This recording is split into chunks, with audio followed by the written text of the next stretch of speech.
BA द्वितीय वर्ष second paper social anthropology यानी सामाजिक मानवशास्त्र।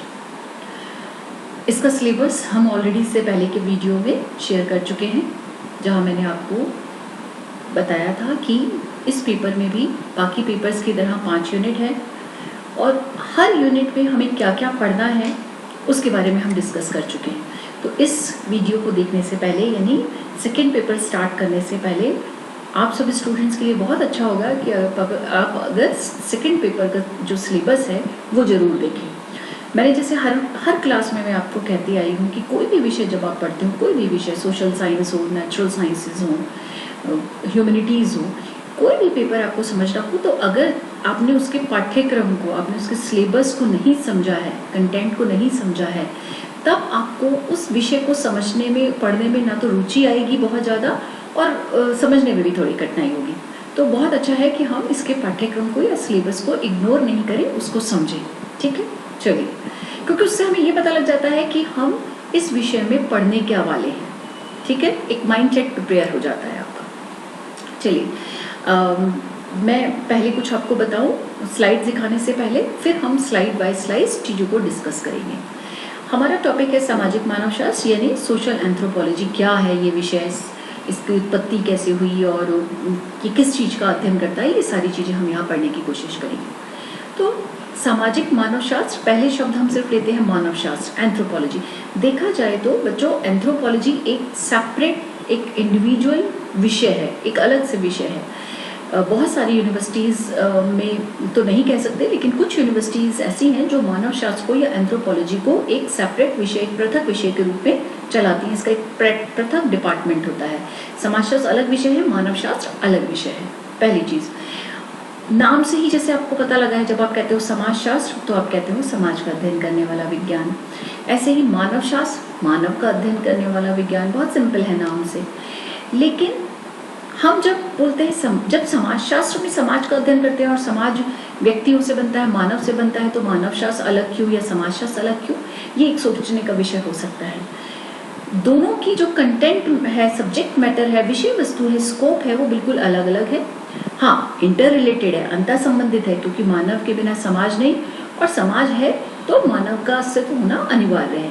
तो दोनों विषय आपस में इंटर रिलेटेड है, लेकिन क्या अंतर है, कैसे अंतर है, समाजशास्त्र में हम किस प्रकार के समाज और मानव का अध्ययन करते हैं और मानव शास्त्र में हम मानव का अध्ययन कह रहे हैं तो हमारा क्या आशय है, ये सब चीज़ें जब आप फर्स्ट वीडियो देखोगे इसका, मानव शास्त्र के टॉपिक का, तो आपको बहुत अंदाज़ा हो जाएगा।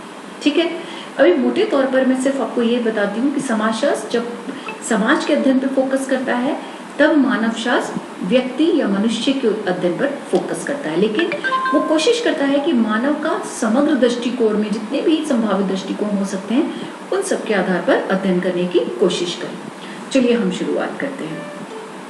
ठीक है, चलिए, कहते हैं कि एंथ्रोपोलॉजी, एक चीज़ और मैं आपको क्लियर कर दूँ, मानव शास्त्र को हिंदी में कई जगह नृतत्व शास्त्र भी लिखा हुआ मिलता है ना। कई किताबें आप देखेंगे जिसमें नृतत्व शास्त्र लिखा होता है। कुछ किताबें हैं जैसे D.N. मजूमदार की किताब है या उमाशंकर मिश्र की किताब है और भी बहुत सारी किताबें आपको मिलेंगी जहाँ हिंदी में इसका जो उच्चारण किया गया है या अनुवाद किया गया है, वो क्या किया गया है, नृतत्व शास्त्र। तो मानव शास्त्र या नृतत्व शास्त्र, दोनों बोथ आर द सेम। तो एंथ्रोपोलॉजी 2 शब्दों से मिलकर बना है, एंथ्रोपोस प्लस लॉजी। तो एंथ्रोपोस मतलब मनुष्य और लॉजी मतलब स्टडी या साइंस। तो मानव का अध्ययन करने वाले विज्ञान को आपने मानवशास्त्र या एंथ्रोपोलॉजी का। हम इस सब्जेक्ट के अंदर मानव की जितना भी दृष्टिकोण उपलब्ध है, जितने भी परिप्रेक्ष्य, जितने पर्सपेक्टिव उपलब्ध हैं, उन सबके माध्यम से अध्ययन करने का प्रयास करते हैं। सामाजिक मानवशास्त्र कहते हैं कि सामाजिक मानवशास्त्र यानी जो मानव शास्त्र है, हमने हमारे सब्जेक्ट का नाम क्या है, सोशल एंथ्रोपोलॉजी, सामाजिक मानवशास्त्र। और मैंने आपको अभी क्या बताया था कि मानव शास्त्र एक अलग विषय है। तो मानव शास्त्र और समाजशास्त्र दोनों के अध्ययन को जब हम मिक्स कर देते हैं, तब बनता है सामाजिक मानवशास्त्र, सोशल एंथ्रोपोलॉजी। यानी दोनों के, यानी समाज का भी अध्ययन करें, मानव का अध्ययन करें, तो दोनों के मिलने से, दोनों के संयोजन से जो एक नई ब्रांच, एक नई शाखा या उपशाखा निकल के आती है, उसको हम सोशल एंथ्रोपोलॉजी कहते हैं, जिसको हम यहाँ समाजशास्त्र की एक शाखा के रूप में अध्ययन करते हैं। ठीक है, चलिए, तो सामाजिक मानवशास्त्र जो है वो आदि मानव के सामाजिक जीवन का वैज्ञानिक अध्ययन करता है, और समाजशास्त्र समाज के संपूर्ण वैज्ञानिक पक्षों का अध्ययन करता है। इसी कारण सामाजिक मानवशास्त्र को हम समाजशास्त्र की एक महत्वपूर्ण शाखा मानते हैं। ए.एल. क्रोबर जो कि एक मानवशास्त्री थे, वो समाजशास्त्र और मानवशास्त्र को अंतर संबंधित होने के कारण ये दोनों एक दूसरे से इंटर रिलेटेड हैं। एक मानव का अध्ययन करता है, एक समाज का अध्ययन करता है, और समाज के बिना मानव नहीं, मानव के बिना समाज नहीं। तो दोनों को एक दूसरे का अध्ययन करना आवश्यक है। इसीलिए वो कहते हैं कि ये जो दोनों विषय हैं, समाजशास्त्र और मानवशास्त्र, ये जुड़वा बहनें हैं। वो कहते हैं कि both are the twin sister, दोनों को जुड़वा बहनों की संज्ञा दी। तो आपकी जब एक वन वर्ड क्वेश्चन आ जाते हैं तो उसमें सवाल आ जाता है, हु सेड दिस, कि sociology and anthropology are a twin sister, कि समाजशास्त्र और मानवशास्त्र जुड़वा बहनें हैं। ये कथन किसने कहा? तो ये कि जो ए.एल. क्रोबर है उन्होंने ये कहा, क्योंकि वो कहते हैं कि ऐसा लगता है कि एक ही विषय के दो नाम है ना, मानव शास्त्र और समाजशास्त्र। चलिए नेक्स्ट स्लाइड हम पढ़ने की कोशिश करेंगे। अब कुछ परिभाषाओं पे फोकस करते हैं हम। जैसे जो ब्रैकेट में मैंने नाम दिया है वो है उसकी पुस्तक का नाम। मैंने आपको पहले भी बताया है कि जिस भी ऑथर को आप पढ़ते हो उसकी किताब का नाम कम से कम हमें पता होना चाहिए। क्लाइव क्लकर, इनकी पुस्तक है द मिरर ऑफ मैन, और इन्होंने कहा कि मानव शास्त्र मनुष्य का दर्पण है, यानी मनुष्य का जो दर्पण है उसको इन्होंने मानव शास्त्र कहा। क्यों? इसका मतलब जैसे हम दर्पण के सामने खड़े होते हैं तो हमारा समग्र व्यक्तित्व दिखाई देता है, हम संपूर्ण रूप में दिखाई देते हैं।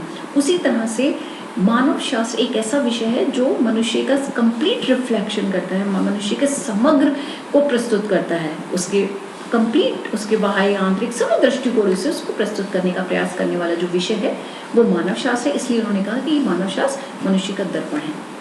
दूसरी डेफिनेशन है हर्ट्ज़कोविट्ज़ की, जिनकी किताब का नाम है the study of man and his works. वो क्या कहते हैं? वो कहते हैं कि मनुष्य और उसके कार्यकलापों का अध्ययन करने वाला विषय मानव शास्त्र है। यानी मनुष्य जो कुछ भी करता है, एक तो मनुष्य और उसके द्वारा किए गए प्रत्येक काम, वो संस्कृति है, सांस्कृतिक गतिविधियां हैं, सामाजिक हैं, धार्मिक है, राजनीतिक है, मनोरंजनपूर्ण है, जादुई हैं, जितनी भी प्रकार की गतिविधियां मनुष्य करता है उन सब का अध्ययन हम मानव शास्त्र में करते हैं। ऐसा कौन कहते हैं? हर्ट्ज़कोविट्ज़। तीसरे हैं ई.बी. टायलर। ई.बी. टायलर जिन्होंने पुस्तक दी प्रिमिटिव कल्चर। ई.बी. टायलर को इसलिए भी जाना जाता है कि संस्कृति शब्द की जो सर्वप्रथम परिभाषा थी वो ई.बी. टायलर ने दी। ई.बी. टायलर ये कहते हैं कि जो जनजातीय आदिम समाज है उसके सामाजिक और सांस्कृतिक अध्ययनों को सामाजिक मानवशास्त्र अध्ययन करता है। यानी मनुष्य का सामाजिक भी और सांस्कृतिक भी, यानी हम उसके सामाजिक पक्षों का भी अध्ययन करते हैं, हम उसके सांस्कृतिक पक्षों का भी अध्ययन करते हैं, और जिस भी विषय में उसके सामाजिक और सांस्कृतिक दोनों पक्षों का अध्ययन किया जाता है उसको हम मानव शास्त्र कहते हैं। तो आपके सामने 3 डेफिनेशन, आपको बुक्स में बहुत सारी डेफिनेशन दी जाएंगी, लेकिन अब कोशिश मैंने की है कि 3 पे फोकस करें। पहली परिभाषा क्या कहती है? कि मनुष्य का दर्पण है। दूसरी परिभाषा आपको कहती है कि मनुष्य उसकी हर गतिविधियों का विस्तृत अध्ययन करता है, और तीसरी परिभाषा आपको कहती है कि केवल मनुष्य के सामाजिक पक्षों का अध्ययन नहीं करता मानव शास्त्र, उसके सांस्कृतिक पक्षों का भी अध्ययन करता है। जैसे मानव शास्त्र में हम क्या कहते हैं कि सामाजिक प्राणी के रूप में उसका अध्ययन करता है, हम यहाँ कह रहे हैं कि सामाजिक और सांस्कृतिक दोनों ही पक्षों पर का वैज्ञानिक विश्लेषण करता है। ठीक है, तो अब हमारे सामने कुछ कंक्लूजन निकल के आया। क्या निकल के आया? कि सांस्कृतिक अध्ययन को सामाजिक मानवशास्त्र, संक्षेप में मानव शास्त्र निम्न पक्षों का अध्ययन करता है। क्या क्या है? पहला, मानव का संपूर्ण अध्ययन करता है। मानव शास्त्र मानव का संपूर्ण अध्ययन करता है, पहला पॉइंट। दूसरा पॉइंट, आदिम मानव जाति का अध्ययन करता है। ये बिल्कुल प्रारंभिक रूप में, प्रारंभिक जो परिभाषाएं थी उसमें कहा जाता था कि मानव शास्त्र केवल आदिम जनजाति का या आदिम समाज का अध्ययन करता है। और तीसरा पॉइंट, संस्कृति का अध्ययन करता है। समझ में आ रहा है? ऊपर की परिभाषाओं को अगर हम देखें और उसका एनालिसिस करने का प्रयास करें तो मानव शास्त्र मानव का संपूर्ण अध्ययन करता है, समग्र रूप में अध्ययन करता है, क्योंकि उसको दर्पण माना है।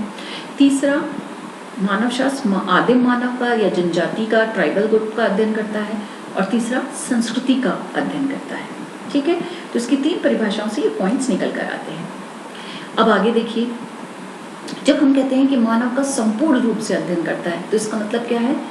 उसका जैविक, यानी उसका जो शारीरिक, उसका जो शरीर है, तो जैविक पक्ष, उसकी उत्पत्ति कैसे हुई, शरीर कैसे बना, कैसे जन्मा, सामाजिक, सांस्कृतिक और राजनीतिक सभी पक्षों का समग्र रूप में अध्ययन करता है। दूसरा है जनजातीय समाज का अध्ययन करता है। तो ये दो आगे आपको दो जो मानव शास्त्री हैं उनके नाम दिख रहे हैं, एल.एच. मॉर्गन और ई.बी. टायलर।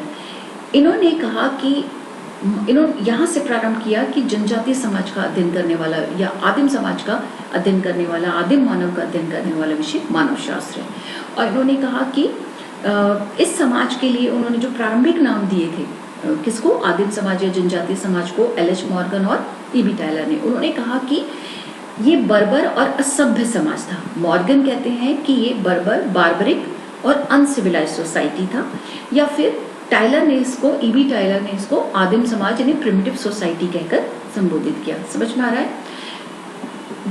अगर हम ये कहते हैं दूसरी परिभाषा के हिसाब से कि मानव शास्त्र जो है जनजातीय समाज या आदिम समाज का अध्ययन करता है, तो उस समय के जो दो फेमस या दो प्रसिद्ध मानव शास्त्री थे, एल.एच. मॉर्गन और ई.बी. टायलर। तो एल.एच. मॉर्गन ने उस समय के आदिम या जनजातीय समाज को क्या नाम दिया? बर्बर, बार्बरिक और असभ्य समाज, अनसिविलाइज सोसाइटी। और ई.बी. टायलर ने उस समाज को नाम दिया आदिम समाज यानी प्रिमिटिव सोसाइटी। तीसरी परिभाषा में निकल के आया था कि संस्कृति का अध्ययन करता है। तो व्हाट इज कल्चर? आपने फर्स्ट ईयर में पढ़ा था कि संस्कृति क्या होती है। संस्कृति मनुष्य द्वारा जो भी मनुष्य का जीवन जीने का एक ढंग है। हम जो भी कुछ भी करते हैं, सोचते हैं, सब कुछ कल्चर है ना। वो भौतिक है, अभौतिक है, या तो दिखाई देती है या नहीं दिखाई देती। तो हर चीज जो मानव जीवन मतलब मनुष्य को के जीवन के लिए जरूरी है, क्योंकि ये एक वे ऑफ लाइफ है, जीवन जीने का एक ढंग है। आपका खाना पीना, बोलना चलना, उठना बैठना, आपका सोचना, आपका एक्सपीरियंस करना, सब कुछ कल्चर का पार्ट है। तो संस्कृति मूर्त भी है, अमूर्त भी है, संस्कृति भौतिक भी है, संस्कृति अभौतिक भी है। तो संस्कृति जीवन जीने का एक ढंग है, जीवन जीने का एक तरीका है। Culture is a way of life. तो संस्कृति का अध्ययन यानी मनुष्य का जो जीवन जीने का तरीका है, उसका जो परिवार, धर्म जो वो फॉलो करता है, अनुभव करता है, वो सब कैसे ओरिजिन हुआ, कहाँ से शुरुआत हुई, विवाह के तरीके, धर्म के, पूजा के, वो सब तरीके हम संस्कृति में पढ़ते हैं। तो क्लियर हुआ कि मानव शास्त्र मनुष्य का समग्र अध्ययन करता है। समग्र अध्ययन मतलब उसके जैविक, उसके मनोवैज्ञानिक, उसके सांस्कृतिक, उसके सामाजिक, राजनीतिक सभी पक्षों का अध्ययन करता है। जनजातीय का अध्ययन करता है। तो जनजातीय मतलब आदिम समाज का अध्ययन करता है, जिसको मॉर्गन कहते हैं कि वो बर्बर समाज है या सभ्य समाज था, और टायलर कहते हैं कि ये आदिम यानी प्रिमिटिव सोसाइटी था। तीसरा हमने कहा था कि संस्कृति का अध्ययन करता है, यानी मनुष्य के जीवन जीने का जो तरीका है वो वहां से आदिम से लेकर आधुनिक तक कैसे आया, क्या क्या था, उन सब का अध्ययन करता है मानव शास्त्र। क्लियर है? चलिए आगे बढ़ते हैं। वर्ष 1908 में सर्वप्रथम ब्रिटेन के लिवरपूल विश्वविद्यालय में सोशल एंथ्रोपोलॉजी चेयर की स्थापना की गई, यानी सामाजिक मानव शास्त्र की जो शाखा को के रूप में इसको एक चेयर के रूप में स्थापित किया गया। कौन से विश्वविद्यालय में किया गया, ये आपके लिए एक ऑब्जेक्टिव क्वेश्चन हो सकता है। लिवरपूल विश्वविद्यालय में, कहाँ के? ब्रिटेन के लिवरपूल विश्वविद्यालय में एक चेयर स्थापन की गई, और उस पर जो सबसे पहले पद स्थापित हुए या जिनको नियुक्ति मिली वो कौन थे? Sir James Fraser. तो सर जेम्स फ्रेजर को सबसे पहले इस पद पर नियुक्त किया गया। इनकी पुस्तक का नाम, इन्होंने द गोल्डन बो पुस्तक लिखी, और इन्होंने कहा कि जो विभिन्न क्षेत्रों में रहने वाले आदिम जनजातीय समूह हैं, उनकी क्या व्यवस्था है, उनकी स्थिति क्या है, उनका जीवन कैसा है, उनकी कल्चर कैसी है, उनकी किनशिप, उनकी मैरिज, उनके सभी चीज़ों का, उनके social system, culture system, political system, हर सिस्टम का, हर स्ट्रक्चर की अध्ययन करने और सूचना एकत्र करने का काम उन्होंने इस पद से शुरुआत की। फ्रेंच बोस को आधुनिक अमेरिकी मानव शास्त्र का जनक माना जाता है। ये कुछ मैंने इस स्लाइड्स में आपको कुछ ऐसी जानकारी दी है जो ऑब्जेक्टिव के हिसाब से आपको यूजफुल रहेंगी। जैसे मैंने कहा कि सर जेम्स फ्रेजर कौन थे? सर जेम्स फ्रेजर ब्रिटेन के लिवरपूल विश्वविद्यालय में इन्होंने सोशल एंथ्रोपोलॉजी की चेयर स्थापित की और इनको बैठाया गया उस पर। फ्रेंच बॉस जो थे उनको आधुनिक मॉडर्न अमेरिकी एंथ्रोपोलॉजिस्ट माना जाता है, उसका जनक माना जाता है। ए.आर. रेडक्लिफ ब्राउन, इनको ब्रिटिश मानव शास्त्र संप्रदाय का संस्थापक माना जाता है। ठीक है, देखो यहाँ पर हमने दो संप्रदाय लिखे हैं, दो स्कूल ऑफ थॉट लिखे हैं, एक अमेरिकी और एक ब्रिटेन। बहुत सारी किताबों में जब वो बहुत डेप्थ में पढ़ेंगे, तब आप जब एंथ्रोपोलॉजी को हम एक सब्जेक्ट के रूप में पढ़ते हैं, एमए में पढ़ते हैं या जब बीए ऑनर्स करते हैं एंथ्रोपोलॉजी तब हम पढ़ते हैं, तब हम उसकी बहुत डीप स्टडी करते हैं। तो डीप स्टडी में आप वहाँ पढ़ते हैं कि जब मानव शास्त्र की उत्पत्ति हुई तो उसके संदर्भ में दो स्कूल ऑफ थॉट थे, दो संप्रदाय थे, दो गुट थे। एक था ब्रिटिश से रिलेटेड, एक अमेरिका से रिलेटेड। जो ब्रिटिश संप्रदाय था वो उसके स्ट्रक्चर, वो कहते हैं कि मानव के या मानव समाज को समझने के लिए वो जो मानव शास्त्र था यानी ब्रिटिश एंथ्रोपोलॉजी था, वो किस पे फोकस करता था? वो कहता था सोशल सिस्टम और सोशल स्ट्रक्चर यानी सामाजिक व्यवस्था और सामाजिक संरचना को फोकस करता था, उस पर अध्ययन पर बल देता था और फिर वो मानव को समझने का प्रयास करता था। यानी स्ट्रक्चरल फंक्शनल अप्रोच उन्होंने अपनाई और वो जो है मनुष्य की व्यवस्था यानी सामाजिक व्यवस्था और सामाजिक संरचना को केंद्र बिंदु मानकर अध्ययन करते थे, उस परिप्रेक्ष्य में अध्ययन करते थे। जो दूसरा स्कूल है, अमेरिकन स्कूल है, वो कल्चर को फोकस करता है। उसके लिए मानव शास्त्र जो है मानव के संस्कृति पर यानी उसके वे ऑफ लाइफ का अध्ययन करता है। और दोनों ही हम देखते दोनों ही ब्रांचेस जो हैं, एक कहती है सिस्टम की स्टडी कहती है, सामाजिक व्यवस्था सामाजिक संरचना का अध्ययन करता है। एक स्कूल ऑफ थॉट कहता है कि संस्कृति का अध्ययन करता है। बाद में जाके सामाजिक मानवशास्त्र सोशल एंथ्रोपोलॉजी शाखा विकसित हुई जिसमें हम समाज और संस्कृति दोनों का कंबाइंड रूप से अध्ययन करते हैं। तो अमेरिकी मानवशास्त्र का रिप्रेजेंटेटिव कौन है? French bores. और ब्रिटिश मानवशास्त्र का जो है वो रैडक्लिफ ब्राउन। क्लियर है? चलिए आगे बढ़ते हैं। ब्रिटेन में जो मैलिनोस्की, ये मानवशास्त्र विषय चूंकि आप पहली बार पढ़ रहे हैं सेकेंड ईयर में, फर्स्ट ईयर में भी ये पेपर नहीं था, तो सेकेंड ईयर के जो आप थिंकर का पेपर पढ़ रहे हैं उसमें वो सारे थिंकर्स ऐसे हैं जिनके नाम आप फर्स्ट ईयर में कहीं ना कहीं सुन चुके हैं। पर ये जितने मानवशास्त्री हैं ये आपके लिए नए हैं, तो इनके नाम को आपको बहुत अच्छे से याद करना है ताकि आप इसका आगे यूज कर सके अपने चैप्टर्स में। ठीक है, तो ब्रिटेन में बी मैलिनोस्की ने मानवशास्त्र के स्थान पर सामाजिक मानवशास्त्र, अभी मैंने शब्द आपको बोला था, तो मानवशास्त्र की जगह इन्होंने सोशल एंथ्रोपोलॉजी पर फोकस किया। ठीक है, क्यों? क्योंकि हमने अभी बताया कि ब्रिटिश स्कूल जो था यानी ब्रिटिश संप्रदाय जो था मानवशास्त्र का या मानवशास्त्र का समर्थन करने वाले जो ब्रिटिश संप्रदाय के लोग थे, वो मानवशास्त्र में सामाजिक संरचना और सामाजिक व्यवस्था के अध्ययन पर फोकस करते हैं। इसीलिए इन्होंने जो ब्रांच निकाली उसका नाम दिया सोशल एंथ्रोपोलॉजी, सामाजिक मानवशास्त्र को स्थापित किया। और इसको ब्रिटेन में इसको प्रसारित करने का या इसका विस्तार करने का काम किसने किया? रैडक्लिफ ब्राउन ने, जिन्होंने कहा कि मानवशास्त्र संस्कृति का अध्ययन है जबकि सामाजिक मानवशास्त्र सामाजिक संरचना का अध्ययन करता है। रैडक्लिफ ब्राउन ने सामाजिक मानवशास्त्र को एक और नाम दिया। क्या कहा? उन्होंने कहा कि ये कंपैरेटिव सोशियोलॉजी है यानी तुलनात्मक मानवशास्त्र। ये भी ध्यान रखिए, ये एक अंडरलाइन कर लीजिए इसको कि ब्राउन ने सामाजिक मानवशास्त्र को तुलनात्मक समाजशास्त्र यानी कंपैरेटिव सोशियोलॉजी कहा। समझ में आ रहा है? तुलनात्मक समाजशास्त्र कहा। वो ये कहते हैं कि अगर हम सोशल एंथ्रोपोलॉजी की बात करें तो ये कंपैरेटिव सोशियोलॉजी है, सामाजिक मानवशास्त्र है, सामाजिक तुलनात्मक समाजशास्त्र है। चलिए अब हम बात करते हैं शाखाओं की, ब्रांचेस की। कुछ ब्रांचेस यानी शाखाएं निकल कर आई कि मानवशास्त्र और समाजशास्त्र जो आपके सामने था उन सबको, और समाज के अन्य विज्ञान जो आपके सामने थे, समाज विज्ञान, उन सब में हम उन सब से कुछ ब्रांचेस निकल के आई जिसका हम मानवशास्त्र की शाखाओं के रूप में अध्ययन करते हैं। पहली आपके सामने शारीरिक या जैविकीय मानवशास्त्र, इंग्लिश में फिजिकल एंथ्रोपोलॉजी। ये क्या करता है? ये जो ब्रांच है, ये शाखा है जो फिजिकल एंथ्रोपोलॉजी नाम से है, जैविक मानवशास्त्र या शारीरिक मानवशास्त्र, भौतिक मानवशास्त्र, ये क्या है? ये क्या करती है? हमने इसके मनुष्य की उत्पत्ति, उसका उद्विकास और उसका विकास, इन तीनों के अध्ययन पे फोकस डालता है। यानी मानव का जो उत्पत्ति कैसे हुई, इस पूरी धरती पर मानव का जन्म कैसे शुरू हुआ, है ना, तो ओरिजिन ऑफ मैन की बात करती है। मनुष्य का उद्विकास कैसे हुआ, कैसे कैसे हम वो जो हम कहते हैं कि हम होमोसेपियंस मतलब हम कपी से, बंदर से, वन मानुष से कैसे हम होमोसेपियंस और मानव में विकसित तब्दील हुए, तो उसके एवोल्यूशन की बात करती है। और आज का जो आधुनिक मानव है वहाँ तक, तो ये उसकी उत्पत्ति, उसके उद्विकास और विकास की चर्चा करता है, तो वो हम फिजिकल एंथ्रोपोलॉजी में पढ़ते हैं। फिर है सांस्कृतिक या कल्चरल एंथ्रोपोलॉजी। तो सांस्कृतिक या कल्चरल एंथ्रोपोलॉजी क्या है? जिसमें हम संस्कृति का अध्ययन करते हैं, संस्कृति की भी उत्पत्ति, संस्कृति का उद्विकास और उसका विकास, यानी संस्कृति का समग्र रूप में अध्ययन जब आप करते हैं तो वो कहलाती है कल्चरल एंथ्रोपोलॉजी। तीसरी शाखा है आपके सामने एथनोलॉजी यानी नृजाति विज्ञान। नृजाति कहते हैं हम, एथनो का मतलब, इथनॉस का मतलब भी रेसेस से होता है, प्रजातियों से होता है। जो विभिन्न प्रजातियां हमारे समाज में या विश्व में पाई जाती हैं।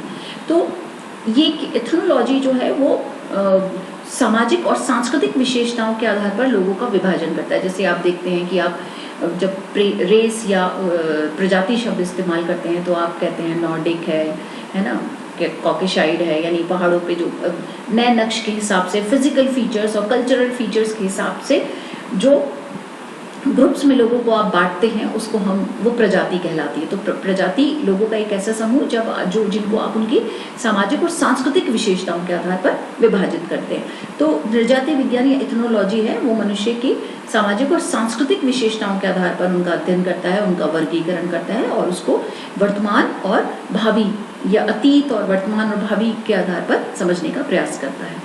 और नेक्स्ट ब्रांच है आपकी सामाजिक मानवशास्त्र, वही ब्रांच जिसके बारे में आप जो इस पेपर का नाम भी है और जिसको आपको डिटेल में पढ़ना है वो है सोशल एंथ्रोपोलॉजी। इसमें आप क्या करते हैं, इसमें हम मनुष्य की संस्कृति और समाज दोनों का अध्ययन करते हैं, यानी समाजशास्त्र भी आ गया, मानव शास्त्र भी आ गया। तो दोनों को हमने संयोजित कर दिया, कंबाइन कर दिया, समाज और मानव, तो दोनों का अध्ययन करते हैं। इसलिए हम इसमें मानव का अध्ययन, मानव समाज का भी अध्ययन करते हैं और मानव की सभी प्रकार की संस्कृति जो पाई जाती हैं उन सब का भी इसमें अध्ययन करते हैं। तो 4 ब्रांचेस आपके सामने हैं, फिजिकल, कल्चरल, एथनोलॉजी और फिर सोशल एंथ्रोपोलॉजी, जिसका आप डिटेल में अध्ययन करेंगे।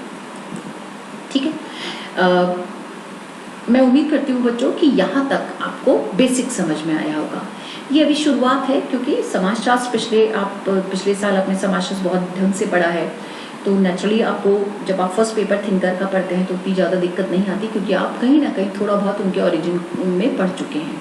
लेकिन ये जो मानव शास्त्र है ये आपके लिए नया पेपर है, तो इसको समझने में हो सकता है आपको टाइम लगेगा, लेकिन आपको कहीं भी कोई आपत्ति हो या कहीं कोई समझ नहीं आ रहा हो, आप चैट बॉक्स में मुझसे सवाल कर सकते हैं या आप मुझे क्वेरी भेज सकते हैं जब हम ऑनलाइन गूगल क्लासरूम लेते हैं। तो ठीक है बच्चों, उम्मीद करती हूँ समझ में आया होगा और हम इसे अगले जो हमारी इसकी नेक्स्ट हम क्लास बनाएंगे तब हम उसमें इसको और क्लियर करेंगे।